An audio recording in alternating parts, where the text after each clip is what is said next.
Salut Natacha. Salut Emmanuel. Ça va? Très bien. Bon alors, une nouvelle caméra. Voilà. Alors c'est la star du salon parce que personne n'annonce rien sauf vous quoi. C'est un peu ça. Voilà. Donc on est très excités de présenter cette nouvelle Amira. Ouais. Donc c'est une nouvelle caméra style documentaire, reportage, terrain, magazine. C'est un peu sa cible. Après, je pense qu'elle sera adoptée aussi parfois comme deuxième caméra sur du long métrage, de la fiction télé, quand ils veulent quelque chose d'ergonomique à l'épaule et compact. Donc, elle a un capteur Alexa, donc la même qualité d'image d'une Alexa, 200 images secondes. D'accord. Elle enregistre en ProRes HD 2K dans tous les formats ProRes, 444, 422, etc. Elle enregistre sur des cartes CFast. C'est une nouvelle carte compact. Nouvelle, compact flash, 120 Go. Donc en ProRes 444, on va avoir environ 50 minutes. Donc voilà. Tu peux nous la montrer? Ouais. Des nouvelles cartes. Super. Okay. Voilà. Elle n'enregistrera pas du RAW, on considère que pour ce type de marché ce n'est pas nécessaire. Elle est pensée pour être très ergonomique, donc à l'épaule. Les commandes sont côté opérateur. L'épaulière et la visée sont glissants pour avoir une vraie ergonomie à l'épaule.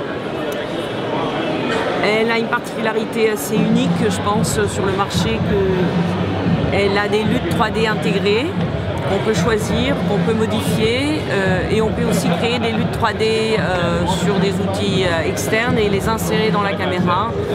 Et ces luttes, évidemment, suivront jusqu'à la post-production ou à la livraison si pour certains projets, peut-être qu'il n'y aura pas de véritable étalonnage, ça permet de livrer rapidement des images. Alors on voit des petites antennes, c'est un récepteur, c'est pour le son ou c'est pour... Donc oui, il y en a une, c'est le son en Bluetooth. Elle gère du son sur 4 pistes. L'autre antenne est pour se connecter par un iPad ou un iPhone pour contrôler la caméra, éventuellement modifier les luttes. Peut-être un jour une image en streaming, mais pas tout de suite. C'est le souhait. Elle a une visée OLED avec un petit écran LCD intégré. C'est assez malin. Qui permet d'avoir l'image, mais aussi les menus de cette caméra. On peut les contrôler par cet écran-là. Et puis évidemment la qualité et la robustesse ARRI. Donc elle reste beaucoup plus légère qu'une Alexa, environ 5 kg, mais toujours aussi solide. Elle résiste très bien aux basses températures, à l'humidité, aux conditions très froides. Voilà, l'idée c'est une vraie caméra de terrain fiable dans la tradition ARRI. Tu sais un petit peu quelle était la réflexion à la base, pourquoi partir sur un produit comme ça et annoncer un produit comme ça plutôt qu'un, on va dire, une super Alexa plutôt?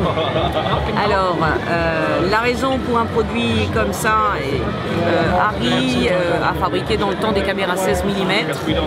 C'est probablement les caméras qu'ils ont le plus vendues dans le temps sur ce type de marché, documentaire, reportage, magazine, jusqu'au jour où évidemment la vidéo est arrivée et on ne tournait plus en 16 dans ces marchés-là. Ils se sont dit, ben, pourquoi pas retenter ces marchés-là avec une caméra adaptée. Donc voilà d'où est venu le souhait, parce que c'est quelque chose qu'ils ont déjà fait il y a longtemps et ils ont voulu le refaire. La Super Alexa viendra un jour, pas avant 18 mois. La raison est simple, que pour augmenter la résolution, pour aller sur du 4K ou plus, aujourd'hui ça oblige à un compromis sur la dynamique. L'Alexa reste toujours la caméra avec la dynamique la plus étendue du marché, 14 diaph, la sensibilité et d'autres paramètres. Voilà, on ne peut pas tout avoir. Donc aujourd'hui on trouve que ce capteur-là a un équilibre pour nous idéal. Peut-être pas pour tout le monde, mais en tout cas pour beaucoup de gens convenable. Donc voilà. J'ai l'impression qu'il y a aussi une demande du broadcast d'avoir accès justement à des caméras à grand capteur qui gardent une certaine ergonomie traditionnelle, on va dire. Oui. Et lui, c'est une caméra qui a un peu pensé pour répondre à ce genre de demande, j'imagine. Complètement.